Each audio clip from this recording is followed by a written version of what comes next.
The building was large and, I must admit, impressive.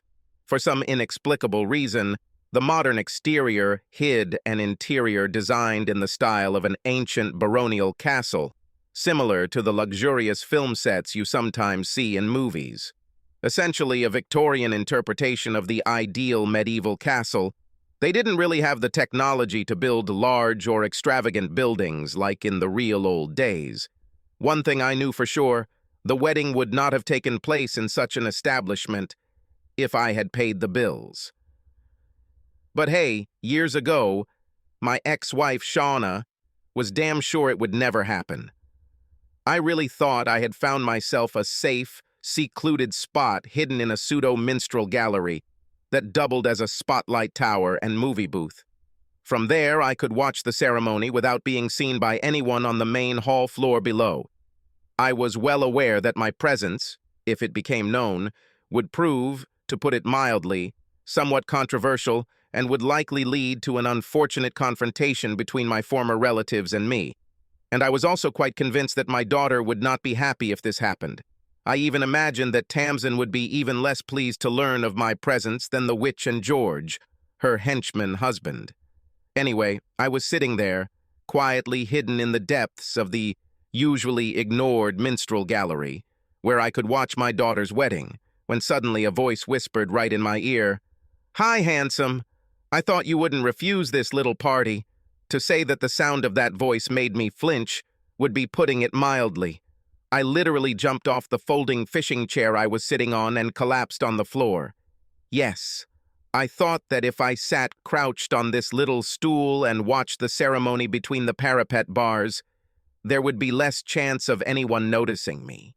The noise that the little aluminum chair made as it fell and then skidded across the stone floor of the minstrel gallery was such that any chance of my presence remaining a secret instantly evaporated. From my new position, lying on my back on the floor, I looked up and saw Trouble towering over me. My daughter's aunt, looking very embarrassed, made frantic apologetic gestures with her hands towards the hall below. Megan, or Trouble, as I humorously nicknamed her in our younger years, was, at least at the time, my ex-wife's mischievous little sister. Megan was so often the bane of our courtship years. A glance between the parapet bars told me that my refuge had suddenly become the center of attention of almost everyone in the building. Bride, groom, priest, photographer, choir, cameraman, and about most of the parishioners. They all looked at Megan with an irritated and somewhat puzzled expression on their faces. So I laid out as far as I could on the floor and prayed that none of the bastards would spot me. Megan then, signaling that the service could continue, picked up my little stool and delicately plopped her pert ass on it. From my prone position, I could no longer see the floor of the main hall, but I could almost hear what was happening below, and soon really see that the wedding service had resumed. I was kind of hoping that this incident would register as one of Megan's stunts. Megan's penchant for extravagant behavior and accidents was legendary in the family, even when she was a child. "It's okay. You can watch now," Megan whispered. "Sorry, I didn't mean to make you jump, Billy." "Make me jump, woman? Damn it, you almost gave me a heart attack. Where did you learn to sneak up like that, Megan?" I whispered, taking a position from which I could observe what was happening below. Well, it was obvious to me that I wouldn't be able to use my little chair for a while. "Oh, I kind of picked it up as a kid, sneaking up on a couple of lovers I once knew." She looked down and winked at me. "You are a cheeky little monkey." "Not so little anymore, Billy boy. Just watch your step, otherwise you might end up raped." "Oh, no, I won't, Megan. I'm leaving this damn hellhole by train at 4:30. Megan looked down at me again. She made a strange, but strangely familiar gesture with her eyes, which seemed to me to imply, "Do you think so?" And then she pointed to the service below, effectively informing me that the conversation was to pause until the ceremony was completed. I've always liked Shauna's little sister. Yes, she was a real pain in the ass at times during Shauna and I's courtship. But Shauna was always less tolerant of Trouble's antics than I was. Megan always struck me as basically a good-hearted child who demanded attention. There was a good 4 years difference between the two sisters, and this was a cause for contention. I always assumed that Megan simply didn't understand that her older sister and I certainly needed a little privacy from time to time. The service ended. I did my best to get a good look at the groom as he led Tamson out of the hall. The viewing angle made this difficult if I wanted to stay out of sight. From what I could tell about this guy, he seemed decent enough. Luckily, everyone seemed completely focused on the bride and groom, so I don't think anyone even glanced at the minstrel gallery again. But the moment the motorcade disappeared from view below us, Megan began trying to pull me to my feet. "Come on, Billy, it's time for us to go down to the dining room." I struggled against Megan's desperate tug on my arm, trying to stay safely out of sight until all the guests had left the room. "Megan, there's no way in hell I'll show up at this party. Lord, I'll end up in prison. Don't be stupid, Billy. This is your own daughter's wedding. Why would the police arrest you?" "Well, for starters, there's this damn restraining order." I exploded. "No, Billy, Shauna is now dead, and she is the only one mentioned in this restraining order. When he killed her, this order instantly became invalid." "What do you mean when you say he killed her?"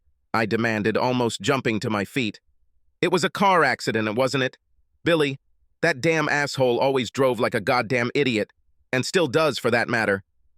This weirdo was a disaster waiting to happen every time he got behind the damn wheel. Do you have any idea how fast he was driving that day?" "I know very little about this, Megan. I saw skid marks on the road, Billy. That evening, he drove like a fucking idiot, like always. I just can't understand how he wasn't brought to justice for my sister's murder. Even Tamson knows who is to blame for her mother's death. You probably noticed that he wasn't there today. He wasn't invited." "I wasn't there either, Megan." "No, you were a detour. I just couldn't find you to tell you about it. Look, my invitation says, Miss Megan Stone and guest. No reservations or anything. Guess who was supposed to be my guest?" I laughed out loud. "You've got to be kidding me, Megan. For me to show up at the Stones' wedding? There was already one attempt. And remember, girl, how it turned out in the long run. The fact that my sister was a stupid cow has nothing to do with this, Billy. You are Tamson's father God, you should have been handing her over to her fiancé today, not her grandfather. Anyway, you and I are going to an appointment together, and I don't want to hear any crap about restraining orders. My Uncle Albert has assured me that there is no legal reason why you should not be present as my guest. In fact, he thinks it's a damn good idea. You know he was always there for you, even when things got confusing." "I was kind of surprised why the old scoundrel didn't introduce Shona," I commented. "Look, Billy, if my Uncle Albert thought he could get away with this, I'm damn sure he'd represent you for free. He was not at all impressed with my sister's behavior at the time, and he actually blamed her. And my mom and dad for it. He pointedly refused to represent Shauna's interests. As far as I know, since then he and my mother have not said two polite words to each other. The only time I saw them in the same room together was at Shauna's funeral. I think Uncle Albert was a little disappointed that you didn't show up that day. I wasn't even in the country, Megan.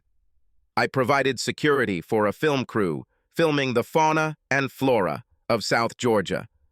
After these people were trapped by the Argentine invasion, well, they prefer to have me and the ship nearby if possible.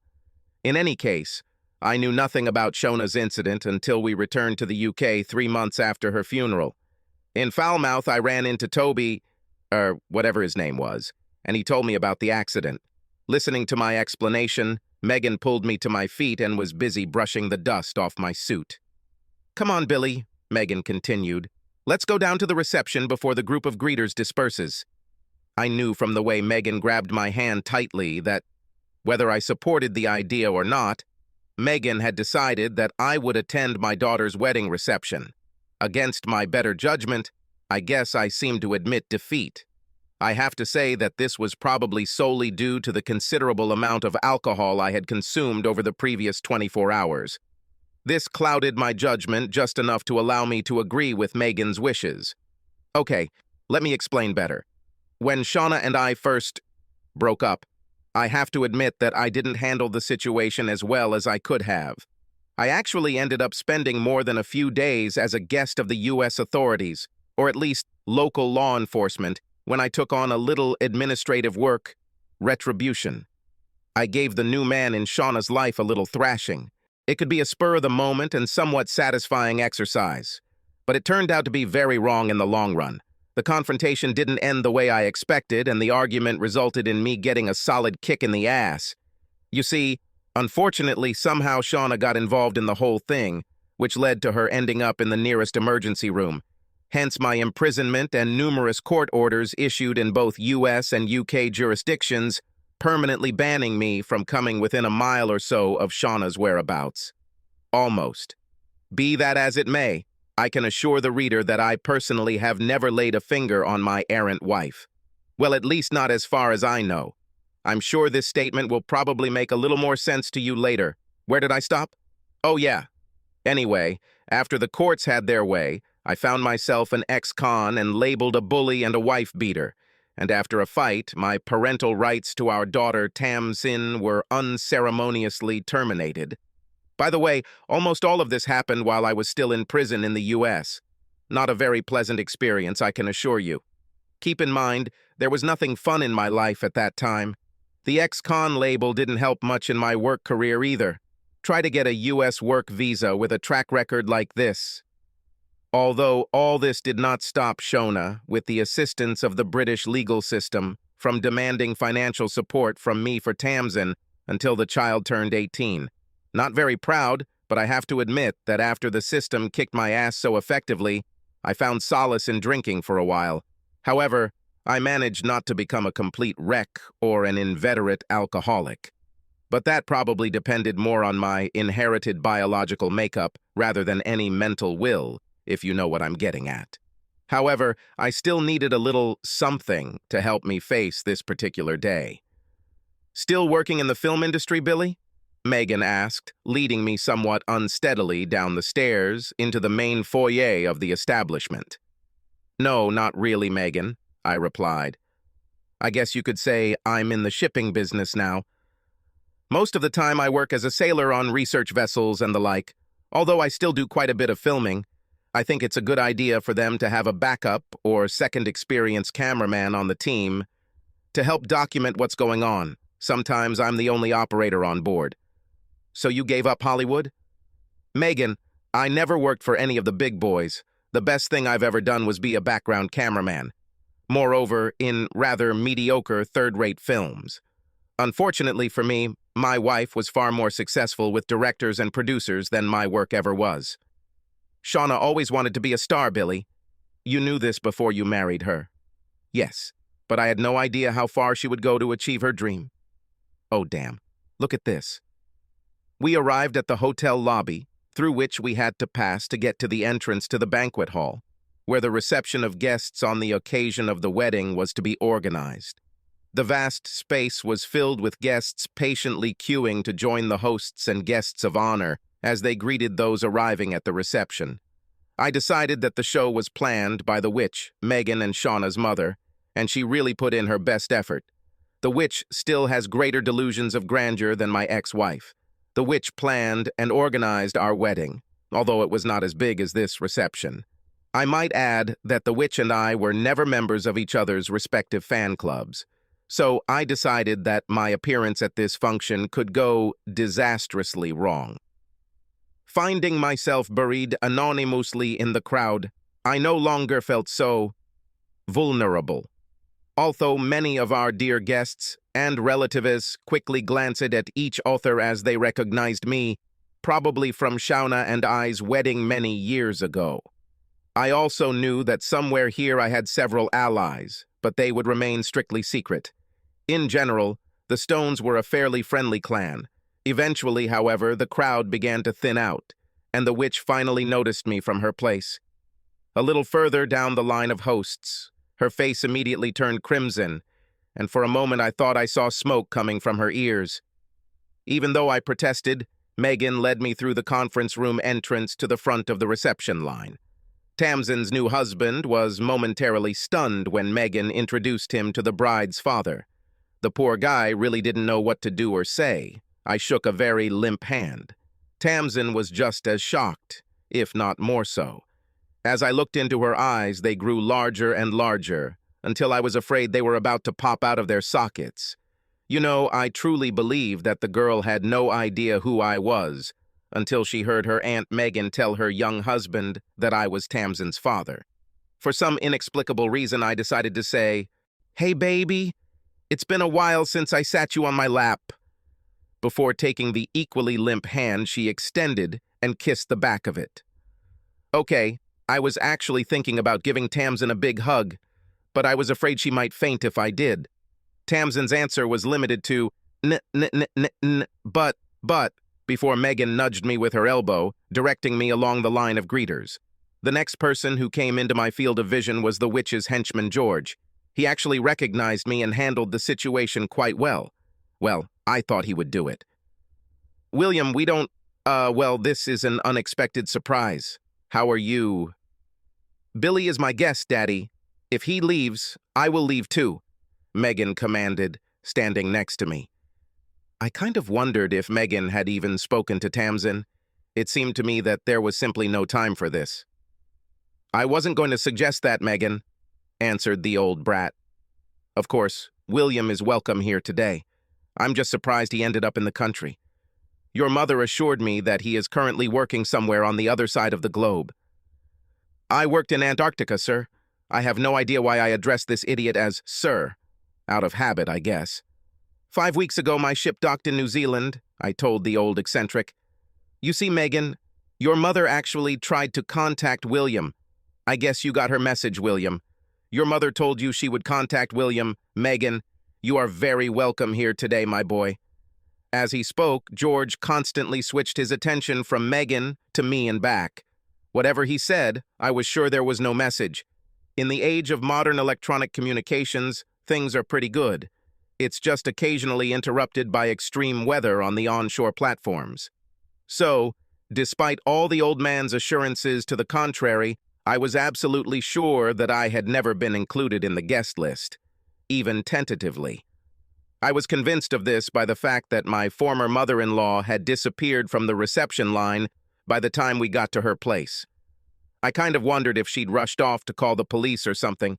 Tamson's new in-laws were polite, pleasant, and obviously very embarrassed. They didn't look like they'd seen a ghost. It's better described as shock. Finding them shaking hands with me, personally, I would say so. It's all quite funny from my point of view, but it made me wonder what exactly they were told about Tamson's father. Most of the other guests had no idea who I was, so as we left the reception line, we were looked at, rather with curiosity, probably because they didn't understand why Megan had decided to watch the wedding ceremony from minstrel galleries. I, like everyone else, grabbed a glass of champagne from a passing waitress and downed it in one gulp. After I grabbed the second glass, Megan told me to slow down, in no uncertain terms. Then the imposing figure of Sir Albert Stone appeared in the crowd. I was kind of wondering why Uncle Albert wasn't included in the receiving line. He was usually considered the patriarch of the whole damn clan. "William, my boy, it's so nice to see you here today. Hyacinth made me believe that you are abroad and will not be able to attend," said Albert, holding out his hand for me to shake. I can't say I ever liked that old brat. Megan's Uncle Albert is a lawyer by trade, and in my opinion, he always seemed too official. In my youth, I felt a natural disgust for people like him. Disgust, which has since intensified somewhat due to my meeting with the lawyers. However, Megan implied that during the train wreck that ended my marriage, the old goat took my side. As a result, I was forced to do a quick re-evaluation of my feelings towards this character. "How are you, sir?" I found myself responding by shaking his hand. "It's nice to meet you again." "Capital, capital," Albert grinned back at me. I actually don't know what the phrase capital capital is supposed to mean or imply, but I knew from memories that this was Uncle Albert's usual reaction to almost anything and everything that was ever said to him. That is, as long as everything went the way the old codger wanted it. At that moment, Tamson, her duties on the receiving line apparently completed, appeared in front of me. In fact, completely forgetting her manners, Tamson rather rudely pushed herself between me and her Uncle Albert. The look on Tamson's face can only be described as one of naked disgust. "You have some kind of cover since you showed up here. What do you need? Some kind of handout or something? Or did you just want to embarrass me?" Tamson demanded, albeit surprisingly quietly. I suppose I should point out here that Tamson's words and the way she phrased them were straight out of the witch's repertoire. It wasn't my daughter talking to me. It was Tamson who was brainwashed by the witch shortly after she was born. This realization was disappointing, but I didn't feel the same way about Tamson as she did about me. It just reassured me that everything was as I expected. I looked from my daughter to Albert and then to Megan standing next to me. "I told you this wasn't a good idea, Megan." "I better leave now," I said, and turned to the exit. "No, just a minute, young man," Albert shouted, loud enough to attract the attention of almost everyone standing nearby, and with enough authority to stop me instantly. I turned around, wondering what the old man was going to say. "Tamson, your father traveled almost halfway around the world to be here with you on your special day. The least you can do is be polite to him." In fact, Albert's statement was not true. I almost always spent the summer months in the UK. Most of my work on the ship, in the available history, took place in Antarctic waders, but at this time of year, there is very little going on there. My daughter looked, I don't know, I guess you would call it puzzled. She looked from me to her uncle to all the people watching us, and then back to me. Then she said, "Sorry. Father, your unexpected presence took me by surprise. You never pretended to be interested in my life." "Where did you get this idea, Tamson?" Albert roared. "I want you to know, young lady, that your father has been very closely monitoring your development. He repeatedly risked being arrested, only to witness important events, incidents in your life. Isn't that right, young man?" "Sorry, sir." I began to answer, but Albert, moving ahead, continued to say, "Giving prizes at that damn stupid expensive school your mother insisted on sending you to. I have very good reason to believe that your father was present for each of them. He was also at your university graduation. Damn girl, you walked right next to your dad to pick up your diploma without him even noticing. He knew who you were, but you didn't recognize him. Mind you, your mother didn't find out either, which may have saved your father a visit to the local magistrate's court." "I didn't know you were there, Uncle Albert," Tamson dared to say. "I wasn't, Tamson. At least not as regularly as I would like. Your mother and I had our differences, you know that, but I have people who have been warily following your development all these years, and they were able to recognize your father. It wouldn't do for one of them to accidentally break your father's cover, would it? When your mother was around, your father's presence was technically illegal. I would advise you, Tamson, to smile sweetly and forget about your imaginary differences with your father. I assure you, or rather, your father's reputation in your eyes has always been a victim of circumstances, coupled with your late mother's extremely poor judgment. Let's call a family truce for this special day, okay?" By this time, my daughter looked quite embarrassed. "If you insist, Uncle," Tamson conceded, then added, "but I have to wonder what his motivation was for coming here today." Then Tamson turned her back to me and walked away into the crowd. After watching her retreat, Albert turned to me. "William, I'm afraid your daughter has only ever heard a very one-sided story about her parents' divorce. And the fact that you and Hyacinth didn't see eye to eye from the very beginning made it even worse." "I was never good enough for Shauna in her mother's eyes, sir," I answered. "No one could ever be good enough for Hyacinth, William. I don't think even my brother fits that description in my sister-in-law's eyes. However, it looks like Hyacinth might throw in the towel. She's up there on the dais, obviously rearranging the seats at the top table." Sure enough, when I looked, the witch, with the help of her ever-bumbling henchman in the form of husband George, did indeed appear to be rearranging the seating arrangement. As we watched, I saw one of the photographers approach them. The witch spoke briefly with the guy, then Hyacinth was obviously pleased with her rearrangement. The small retinue left the platform. "They're getting ready for group photos, Billy." "It's time for us to go," Megan quietly told me. No, go ahead, Megan. Tamson isn't very happy that I'm here. Besides, I would look completely out of place in photographs without that monkey tuxedo suit. It would ruin the whole aesthetic. Billy, don't argue, Megan. I'm still on the verge of quitting. I knew this wasn't a good idea. After a few more protests, not only from Megan but also from her Uncle Albert, I was left alone, and everyone went outside for a photo shoot. Much to my relief, almost all the other guests also came out into the hotel garden to participate or watch. I took the opportunity to slip onto the platform and do a little rearranging myself. Of course, the witch sat me down next to Tamson's new husband. But given my daughter's behavior and the fact that I had never met this young man before, I thought this might get me into trouble. And Megan, Uncle Albert, and his wife, apparently my only open allies, were far at the end of the table.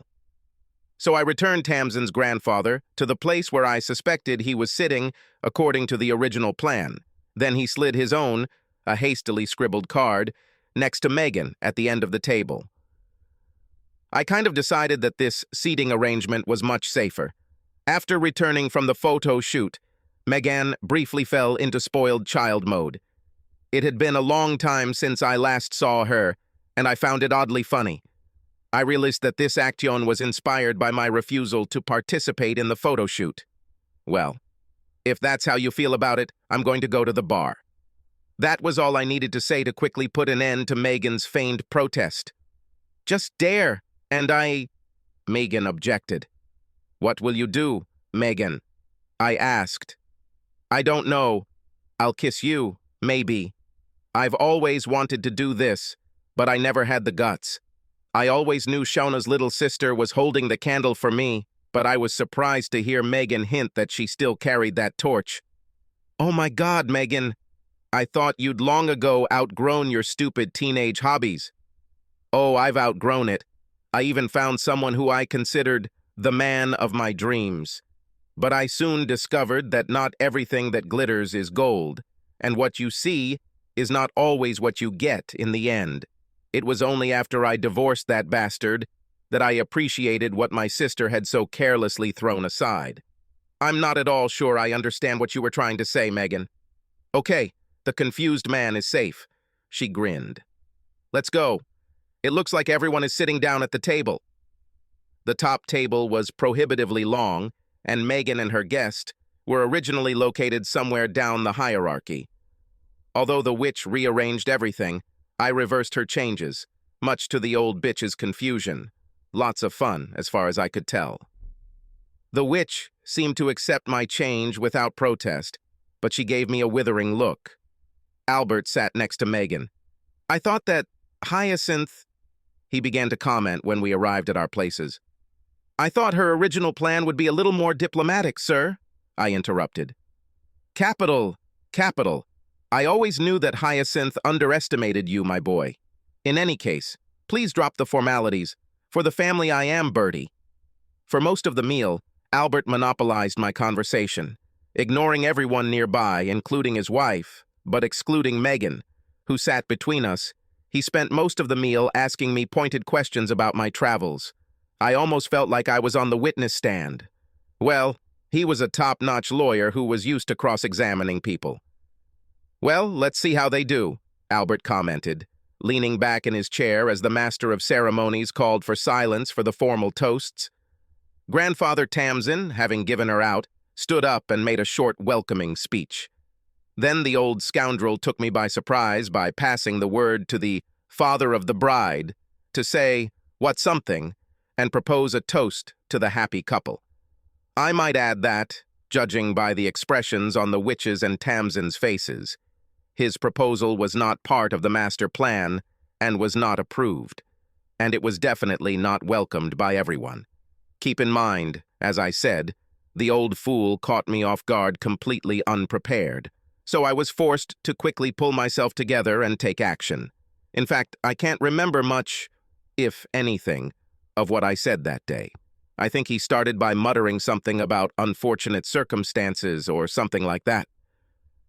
But when I started talking about Tamson, I came to my senses, remembering almost all the funny incidents from her life that I knew about.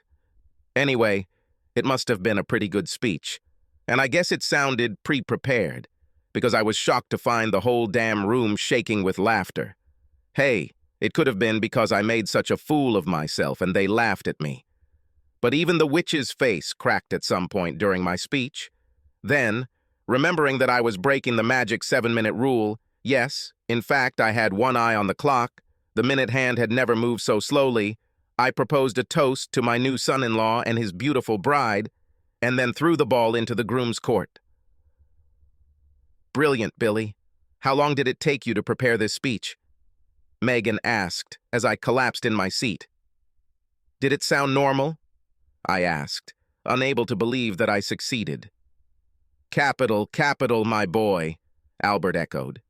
"You might as well make a fortune performing at after-dinner parties." Looking at Albert, I thought he knew what he was talking about when it came to after-dinner conversations, and I breathed a sigh of relief. I don't know what happened after that, but I remember what seemed like an endless stream of people jumping to their feet, reading surprisingly long and often humorless treatises. There were also toasts to every Tom, Dick, and Harry you could think of, including the Queen. I don't even know how they fit into the equation. Perhaps someone was trying to complete a seemingly endless cycle of routine speeches. I noticed that no other speaker matched the obvious excitement of my own performance.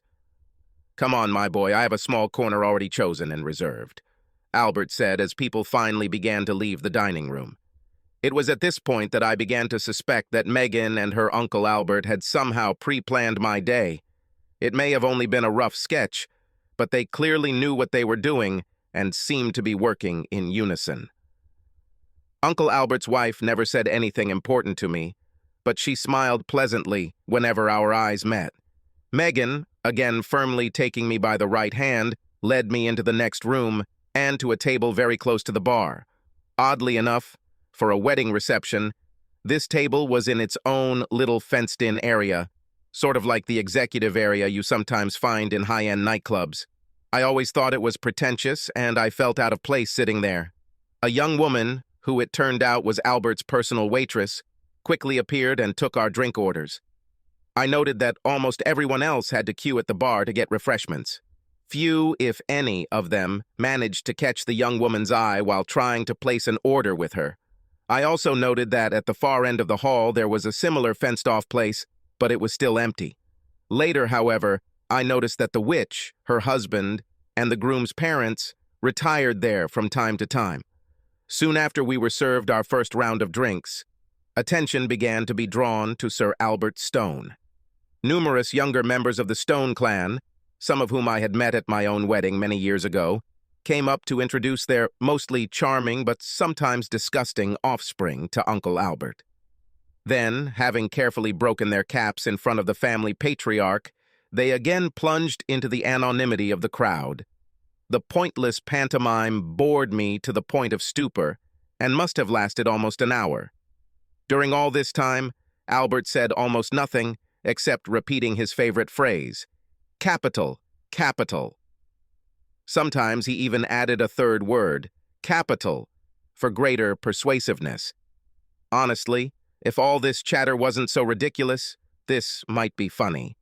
I tried to ignore the pantomime and probably would have walked away if Megan hadn't been holding onto my hand for dear life. And unfortunately, Albert decided to make sure that all our visitors were reminded, and in some cases informed, that I am Tamson's biological father. I truly believe that Albert's intention was to inform those who thought otherwise that he had decided to revoke my previous status as a family outcast. Whenever I tried to ignore what was happening next to me while chatting with Megan, Albert would introduce another family member, whether they already knew me or not. There was one brief break in the show of fawning as Tamson was twirled around the dance floor by her young husband. No, at that time I was not invited to dance with anyone, which was quite convenient in a way because I'm not that good at the old formal things, especially when the spotlight is on my partner and I. "I think this is the last one," Albert said with relief in his voice, as the last small family group left our enclave. "And now, my boy, I really think we'd better get down to the serious business of today. We cannot allow your daughter to address her father the way she did before. Damn daring for a kid. It would have been great if years ago you had been there to throw her over your knee and give her a good spanking. She definitely needed it. Hell, this was exactly what her mother needed. George had always been too soft with Shauna, and now with young Megan. "Oh, your health, Uncle Albert." Megan snorted. "Oh, you weren't so bad, Megan. But still, I have to admit that sometimes I could be a cheeky little naughty girl, sometimes forcing your parents to tediously reprimand you. I was never as bad as Shauna, Uncle." "No, and I admit it, Megan. But I'm sure that if William had thrown Shauna over his knee and spanked her the first time she stepped out of bounds, everyone's life would have been much simpler, including her own. Knowing Shauna, I would have spent most of this time behind bars, Albert," I intervened. "Yes, you're right. Perhaps it would have happened, William. Shauna was a law unto herself and demonstrated a clear lack of common sense and conscience on occasion." "On occasion?" Megan asked. "Okay, perhaps too often," Albert agreed. "In any case, young man, it's time to restore your relationship with your daughter." Albert waved his hand casually and our waitress appeared. He whispered something to her that I didn't hear, and then she disappeared again. A few minutes later, Albert suddenly rose to his feet and ordered, "Come on, both of us. We can't do this in front of the whole crowd. Things can turn ugly." The big man then walked away towards the main foyer. The crowd on the dance floor seemed to magically clear a path for him. Megan, still holding my right hand with an iron grip, led me after him. I think I already mentioned that I think this day was planned in advance. This feeling was intensified by the fact that Albert led us to another, much smaller and almost completely deserted, reception hall. What struck me as strange was the fact that the teenager who guarded this room and removed the rope obstructing the entrance as we approached turned out to be the same hotel employee to whom I had thrown a few shillings to gain access to the minstrel gallery. The hall was furnished so that it looked more like a lounge bar than a banquet hall, but without the actual bar. However, there were many large sofas, and on one, hidden in the corner, sat 3 people, 2 men, and a woman. For some reason, they seemed alien to me here, and I realized that they were not part of the wedding party. To begin with, there were no white carnations on them, and I even managed to steal one of them before the service began. The woman, well, at first glance, I took her for one of the hotel office workers. She looked like a very efficient and damn attractive young secretary. The remaining 2 guys were completely different. They were dressed elegantly, but not overly so, and one of them seemed disturbingly familiar to me. I felt that I had seen this guy before and perhaps even talked to him, but I could not remember where and when. The second guy was a complete stranger to me, as was the young woman. Ignoring the 3 uninvited guests, Albert walked towards a group of sofas standing in a circle. Before he could sit down and indicate where he thought Megan and I should sit, our waitress appeared with a tray laden with even more alcoholic beverages. "Uncle Albert, if you don't slow down with the drinking a little, I'll be drunk as hell before the end of the evening." "William, drunkards are divided into several main categories: obnoxious arguers or brawlers, boring, talkative drunks, stupid, drowsy drunkards, and more attractive, benevolent drunkards. I happen to know that you are usually classified as the latter type," Albert replied in his authoritative tone with a discouraging smile on his face. I had to admit that Albert was right in his description of my behavior when under the influence of excess alcohol.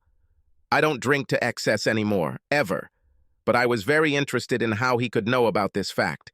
We didn't move in the same circles or anything like that. Heck, I've only met this man 4 or 5 times in my entire life. "You seem to know a lot about me, sir." "Of course, young man. After what happened, I felt obligated to look after you. Even though I couldn't do anything else, I could make sure you didn't get into any more trouble." "I don't understand, sir." "Leave the formalities, William. I'm on your side. And it was always there. Didn't Megan assure you of that?" I must have nodded or something because he continued. "Capital. Now be patient a little longer, young man, and everything will become clear to you. Hope. I also hope that you will understand my position and can find the strength in your heart to forgive me for not acting sooner. Now you've really confused me. Bertie. My answer brought a smile to the old man's face, but it didn't stay there for long. His gaze moved to the far end of the room. Following him, I saw the witch and George enter the living room. They were quickly followed by Tamson and her husband. All four of us walked up and were ordered to sit on adjacent couches across from us. Albert's gaze then returned to the entrance to the living room. It was obvious that he was expecting someone else to join us. What does this all mean, Bertie? Why did you call us here like this? We have guests to take care of. The witch demanded, please calm down, Hyacinth. If it weren't for your intervention, I'm sure this wouldn't have been necessary. Shauna was an irresponsible young woman who made an unintentional mistake that she was willing to admit until you talked her out of it. I do not understand what you're saying. The witch began to rant, but her husband shocked her into silence. Hush, Hyacinth! Bertie is absolutely right, George snapped back. Lord, the dumb man has spoken, I thought to myself. This was something I certainly did not expect. At that moment, a man in a black suit with a high, stiff collar entered the living room. I immediately recognized him as another prominent member of the Stone clan. The Roman Catholic priest, whose name was Father Connor, was clearly a decent Irishman. However, I have never been able to pinpoint where he fits into the Stone family tree. As far as I knew, everyone else in the Stone clan was strictly Protestant. Be that as it may, this man was always pleasant to me on the few occasions when we met. I should add that, whether he was of a different faith or not, Father Connor occupied the same patriarchal position in the family clan as Sir Albert Stone. However, while the crowd was coming to see Albert in the main hall, I saw Connor's father a couple of times, diligently making his rounds among the family members. Albert rose to his feet to greet Father Connor, and then the priest turned to me and shook my hand. I jumped to my feet the same moment Albert did. I'm glad you decided to attend today, William. You did a great job with that speech, young man. Of course, your daughter was surprised to learn that you were so familiar with her life story. As he spoke, Father Connor glanced quickly at Tamson.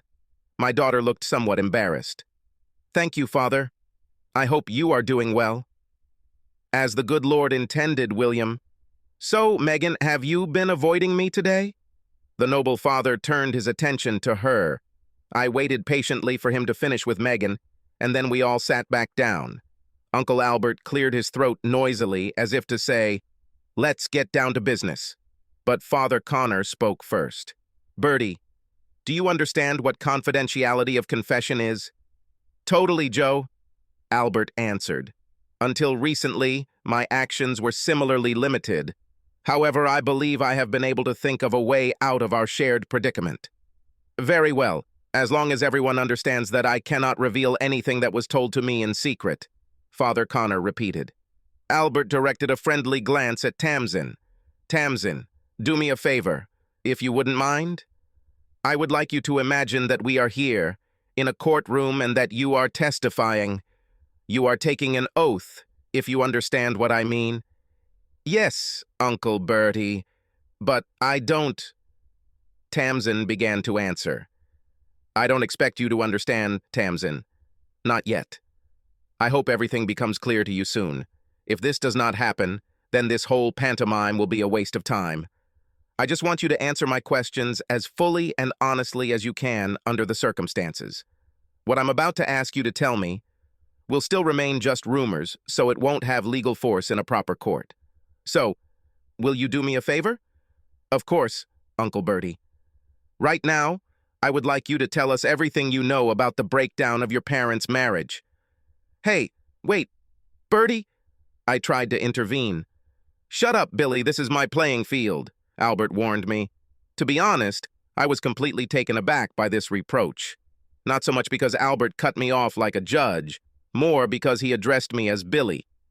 Now, Tamson, please continue. Albert continued. Albert, she was just a child at that time. You're asking too much of Tamson, exclaimed the witch. You know, you're probably right, Hyacinth, Albert agreed. Why don't I tell you this story? As far as I remember, you went there and were old enough to understand what was happening. I'm sure you've repeated this story often enough over the years to know it by heart. I don't think I can, answered the witch. For the first time in all the time I saw her, she seemed unsure of herself and even looked embarrassed. Oh, but I'm sure you can, Hyacinth. Your diatribe against William has been your signature number for many years now. Albert's apparent attack on her grandmother stirred something in Tamson. She suddenly straightened up. I'll tell you, Tamson began to say, but Albert stopped her. He seemed adamant that the witch tell the story. I don't understand why, but I have to assume that Albert's initial request to Tamson to tell the story was some kind of legal stunt, designed to achieve I don't know what. How legal minds work is often a mystery to us mere immortals. In the end, the witch relented. Although she kept her eyes off me the entire time she spoke. I'm not going to repeat Hyacinth's actual words here. Some of what she said was completely out of chronological order anyway, and much more of it was inconsequential, having virtually no meaning or relevance to the actual events of the time. However, I will try to tell the relevant points of the story as the witch told it that day. So, the witch's diatribe. Shona and William stayed in America for a couple of months working on the film.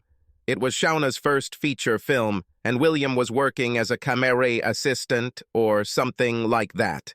Larry Parker, the director of the film, was very impressed with Shauna's acting skills and told me that she would soon become a big star.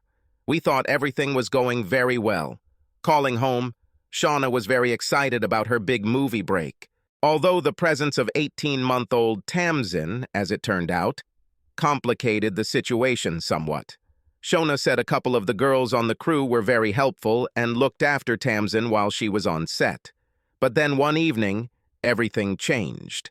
They called us on the phone and said that William had left home and got drunk as hell. He returned to the cabin he and Shauna shared, where she rehearsed her lines for filming in the following days with Larry's help. For some inexplicable reason, William went crazy and attacked Shauna and poor Larry with a broken chair leg. Luckily, Larry was able to overpower William, knocking him out before he could kill them both. As far as I understand, William was completely out of his mind. However, Larry was unable to stop William from breaking Shauna's cheekbone. Poor Larry didn't have a good time either, because William gave him a very nasty black eye. The police, of course, opened a criminal case against William for assault. But I took Tamson to the UK before the case went to court. As far as I know, he was sent to prison, but I have no idea for how long. And of course, he was deported back to the UK after serving his sentence. After William beat her, Shauna divorced him. What else could the poor child do? No woman should be subjected to this kind of treatment from her husband. It was assumed that Shauna would have another, much more important role in the film, which would be shot in Hollywood. This was arranged by Larry. But before filming began, her face still hadn't healed properly, so she missed out on the opportunity. William's rampage that evening cost Shauna her chance to make it big as the actress she was destined to become. The poor girl was so scared of what William would do when he returned to the country that we were forced to get a court order to keep him away from her. Over the years, as everyone knows, there have been all sorts of legal disputes, but we haven't seen William outside the courtroom from that day to this. The witch, looking quite pleased with herself, sat back on the sofa, effectively declaring the story over. But I noticed that she still didn't look me in the eyes. I was convinced that she could not do this because she was well aware that the story she had just told was neither the full story nor an accurate account of events in the States that weekend. I didn't sit quietly listening to the witch's diatribe like Albert wanted me to. Several times, I wanted to challenge, add, or correct details that the witch either ignored or didn't know. However, Megan, still holding my right hand tightly, seemed to sense every time I began to lose my patience. She squeezed my hand, and almost at the same moment, they must have been communicating in some way. Her Uncle Albert gave me a sign to be silent. "You seem to be very cruel when you get drunk, William." Albert made an observation. "It's very difficult for me to believe this. It's also quite strange that you managed to avoid prison." For how long? For 22 years?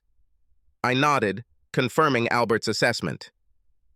It's also quite strange that I haven't had any reports of you losing emotional control when you're under the influence of alcohol. For those of you who don't know, I have certain associates who have been keeping a wary eye on William for years. And, William, for a while you were, well, let's face it, you were a little wild. Be that as it may, I have a feeling that William's interpretation of events will give things a slightly different flavor. Why don't you enlighten us on how you, William, felt about that fateful weekend? I pulled my hand away from Megan's and moved forward a little in the seat. I didn't want her to accidentally interrupt me, or disrupt my train of thought. But without the comforting feeling of Megan next to me, I suddenly felt completely naked. Then I looked straight at Tamson because I needed her to be the one to understand. What your grandmother said was not true from the very beginning. For the second part of this film, my friend asked me to act as a cameraman. It was supposed to be an action movie, the action of which would take place in the mountains. The second echelon was tasked with filming all the deleted footage, very often with stand-ins instead of the main actors. This has always been my strong point: long-distance shooting and working with a telephoto lens. They paid for Shauna to fly to the States only because I refused to fly without her. I thought this would be a nice, free vacation for Shauna. The film crew occupied what looked like a winter recreation complex. It probably cost them little because we were filming outside of their regular season. I never thought for a minute that Shauna would be asked to replace an actress who broke her leg on the first day of filming. They even had to do some creative rewriting of the script to turn a small role into a female character. Shauna had previously appeared in a couple of television commercials. Well, she was in the right place at the right time, so to speak. It was cheaper to use her than to find and then invite another actress. Oh, and they cut out her skiing scene, burnt on milk, blowing on water, if you know what I'm getting at. I was completely unaware of what was going on behind my back, although I knew that Larry Parker must have had sex with some naive young woman on the crew. That's Larry's way. He was notorious in the industry for his philandering manners. Besides, I thought Parker was my friend, and I made the mistake of thinking that friends don't seduce their friends' wives. That Friday, we completed location shooting. Everything else was supposed to be filmed in the studio. Shauna's character was not required for any of these remaining shoots. In fact, she only had a very small part. Anyway, on Friday afternoon, the rest of my team and I had to pack up all of our gear so it was ready to return to the rental company. All technical equipment is rented as needed. Anyway, packing went better than planned, and we packed everything much earlier than I expected. I returned to the hut that Shauna and I shared at about 4:30, although I didn't think I'd be back before 10 in the evening. But when I got there, it was empty. No loving wife, no sleeping child. All I found was a note. Here it is. I took out my wallet and handed Tamson a tattered piece of paper. However, Albert took it from my hands. He slowly and very carefully unfolded what was left of the document. Then I read the words, scrawled on it aloud. Billy, I'm going to Larry's. He loves me and is going to make me a big star in Hollywood. Please don't follow us or make a fuss. Shauna. Short and to the point, Albert commented. Go ahead, William, but I believe we already see where this is going. So you say the location shooting is over? Yes, sir. That's how it was, I answered. Then it's a lie that Shauna was rehearsing lines for the next day of filming, isn't it? Okay, go ahead, guy. Let's get to the dirtiest part. You only have his word for this, the witch barked. How do you know he's not lying? Quite right, Hyacinth, Albert conceded. Let's see if we can't check a few facts. Albert looked at the three strangers. Reginald, if you don't mind. A man who did not seem familiar to me stood up and approached us with a briefcase in his hands. Sir? He turned to Albert, barely approaching a comfortable distance. Do you have copies of the shooting script for this film? Reginald didn't answer with words. He took a folder out of his briefcase and handed it to Albert. Albert didn't even bother to open it. He casually tossed it onto the coffee table with the sofas around it. If anyone wants to dispute what William has said so far, he will find that it is confirmed by the contents of this folder. Now continue, William, please. For a few seconds I was confused. The interruption disrupted my train of thought. I literally had to control my emotions before I continued. When I found this note, I just, got apoplectic. Yes, and had a couple of drinks to calm my nerves. But then I realized that I had to return to camp that same evening, but much later. Moreover, I remembered that when we returned to the camp, I saw Larry's rental car parked in front of his cabin. Then it dawned on me that Shauna and Larry might have miscalculated, thinking they'd be long gone before I found the note. I have no idea what the smartest thing to do in such circumstances would be. I do know that I wanted to at least get Shauna to explain what game she thought she was playing. Parker, I was sure, would leave Shauna the moment he caught sight of the next stupid little slut. I really couldn't believe that Shauna had forgotten everything I told her about how this man acted. I wasn't stupid enough to introduce my wife to Parker without first preparing her. God, when the slimy bastard turned on his charm, even the damn birds flew out of the trees towards him. Anyway, I found them in the kitchen of Larry's house. I wasn't really interested in Parker. I could deal with him any time. It's not like he could hide from me for long while staying in the industry, if you know what I mean. I wanted Shauna to explain why she didn't take my warning seriously. However, Larry Parker misjudged my intentions. Other spouses may have come after him in the past. Anyway, to be honest, he came at me like the proverbial bull in a goddamn china shop. I simply stepped to the side, and Parker rushed past me and crashed into the back door, breaking the glass in the process. For a moment, I thought Parker was trying to escape. Later in court, it was stated that I broke this glass when breaking into the hut. The fact that there was shrapnel on the floor outside and that I didn't have a cut on my arm like Larry did was apparently ignored. Of course, it was also hampered by the fact that I could remember very little about the day when I first regained consciousness, and I had been regaining consciousness for several years. However, now I can remember all this in great detail. I don't know how to describe Larry Parker's fighting technique because it doesn't fit into any category that I know of. Be that as it may, as soon as he came to his senses after crashing into that door, he rushed at me again. I stepped out of the way again, but managed to kick him as he flew past. I thought it might cool him down a bit or something. Big mistake. My blow changed the direction of the exhaust of his rage. Parker slammed into Shauna, and then the two of them collapsed to the floor. Shauna was still, somewhat surprisingly from my perspective, sitting on a stool next to the breakfast bar. I believe that this must have been the very chair that did not survive the impact. I actually thought Parker was offside and Shauna didn't look too healthy either.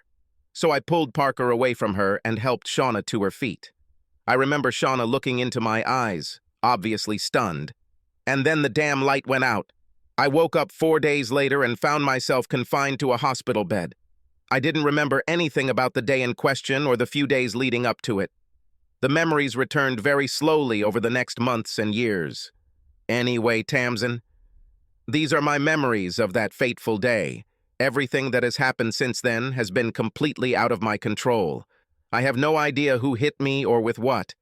And I came to the conclusion that it was Larry Parker's head that broke your mother's cheekbone when he crashed into her. I assume that it was he who hit me on the head, breaking my skull, with the leg from the broken chair on which Shauna was sitting. Why they both decided to blame me for the fight, I have no idea. Ever since then, your mother, with the help of lawyers, has made sure that I can't get close enough to ask her. I heard that Larry Parker was found dead of gunshot wounds in a motel room in Los Angeles while I was still enjoying the hospitality of the U.S. prison system, so I couldn't ask him either. I strongly suspect that Parker chose the wrong wife for his bed. It seemed that Larry Parker had suddenly discovered that some Americans could be extremely possessive and quite vindictive.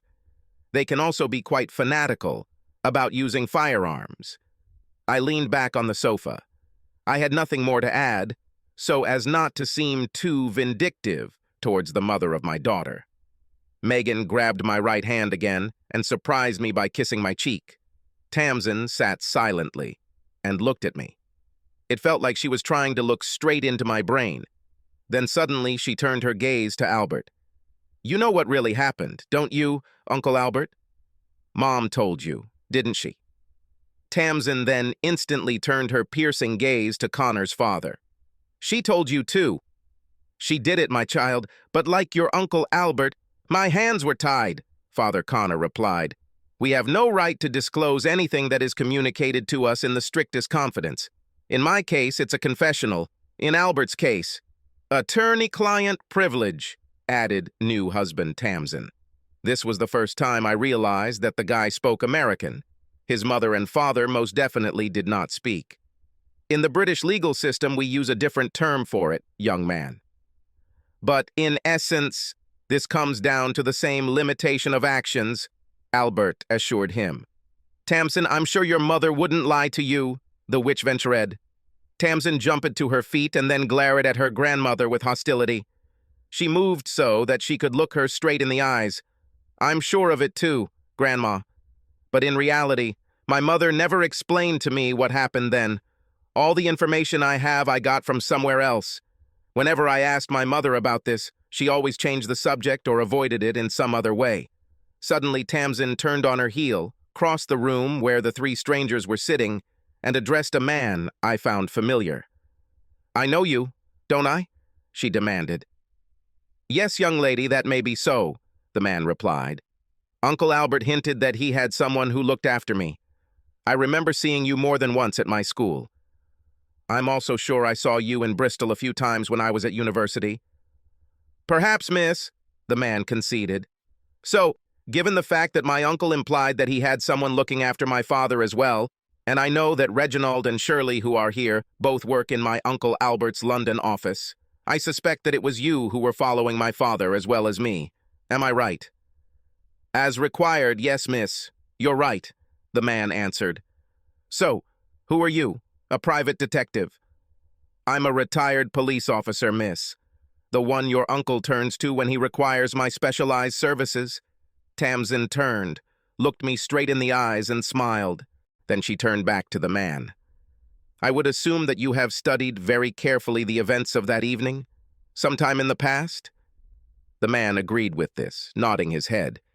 Then could you tell me whether you believe that my father is an honest man?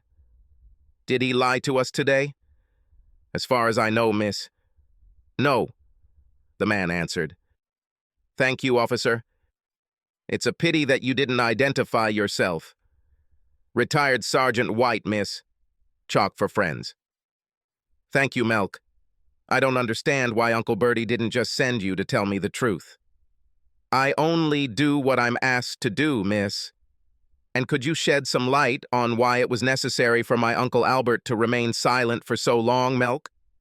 I can only hazard a guess, miss. But I would guess that your uncle was defending some unnamed character from a charge of perjury. But why did she even feel the need to perjure herself? I really can't tell you that, miss.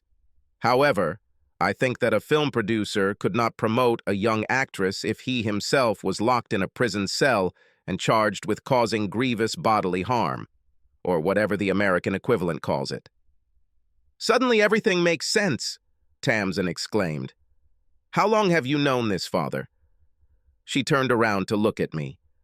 I didn't know, Tamson, but I suspected, I replied.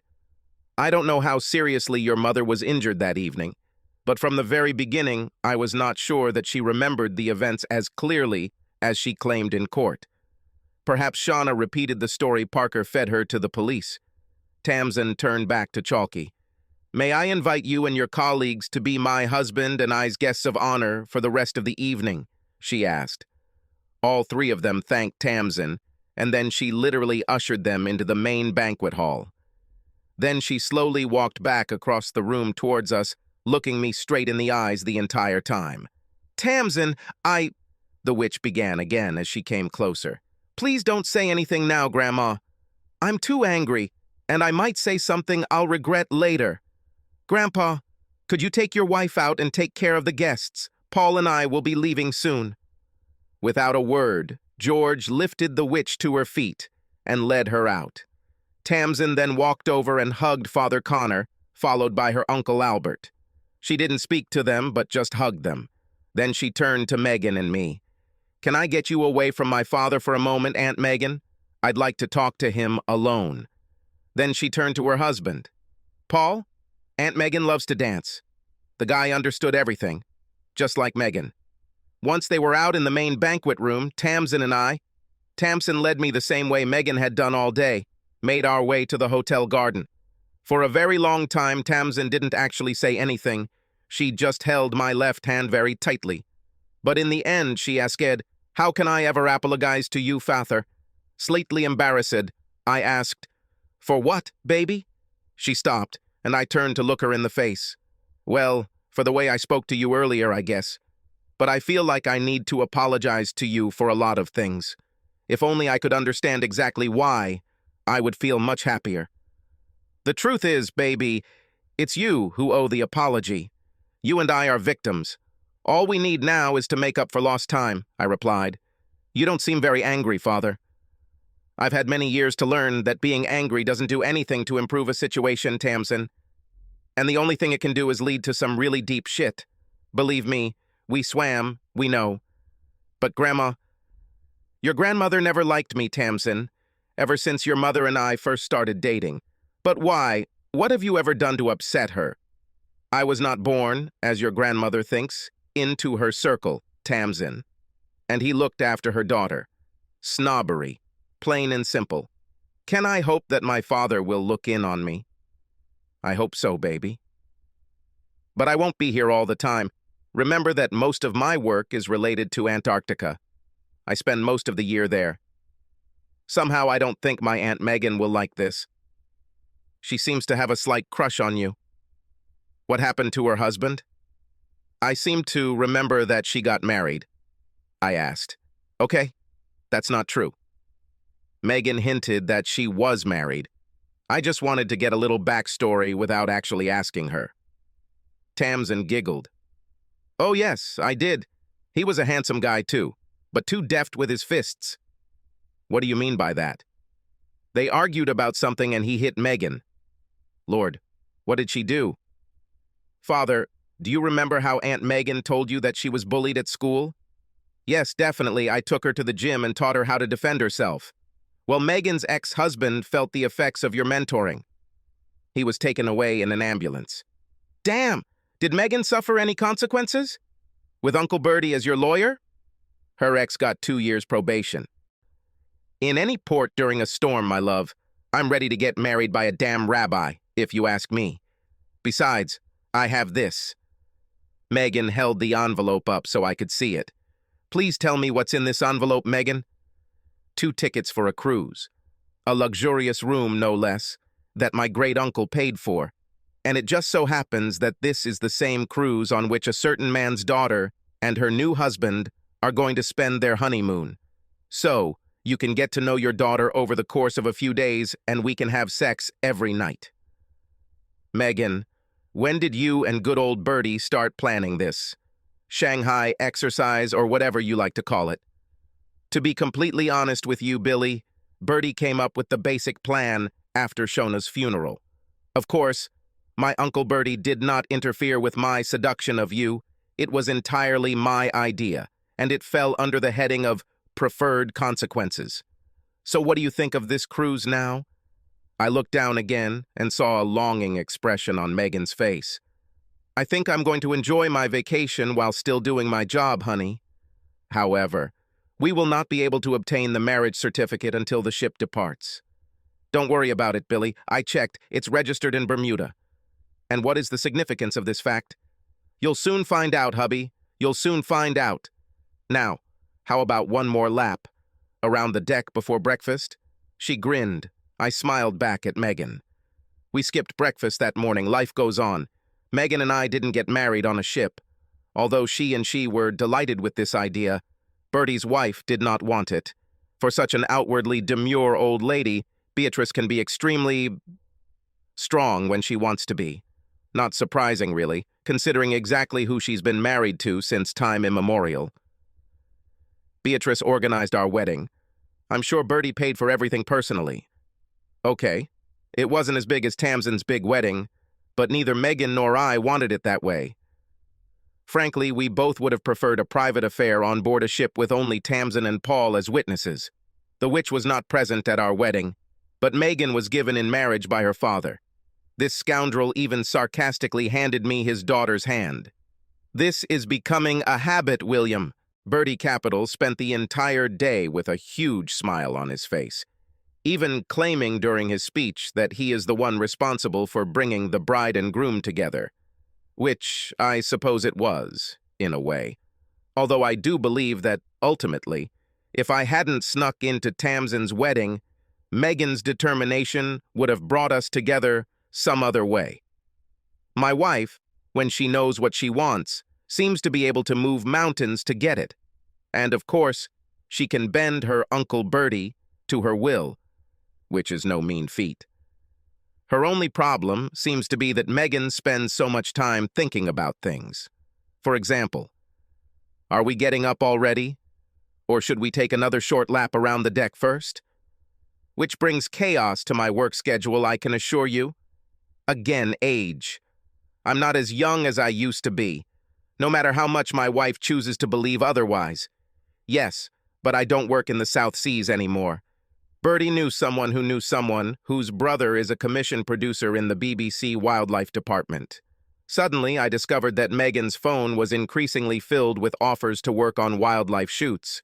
These are mostly UK locations too, and they are all somewhat profitable to a moderate extent. Just my thing. Megan and I decided that children were off the table. We feel the Tamson twins will be enough for us. That's assuming he and Paul don't start a football team. We stayed in a quaint little bungalow just around the corner from Paul and Tamson's house. In any case, a convenient distance for the stroller. And Bertie elbowed Paul and me into the local golf club. Our Sunday morning foursome became routine. Who is the fourth member? Well, of course, George. Now that he and the witch were no longer husband and wife, he had been elevated, or rather restored, in my daughter's eyes to the rank of second grandfather. Bertie, of course, perches on the highest perch. Well, being the family patriarch, what did you expect? Life goes on. Subscribe to our channel so that your second chaff doesn't cheat on you, and go ahead and listen to the next story, because this story is nothing compared to the next one. If you're under 18, don't even think about listening to the next one.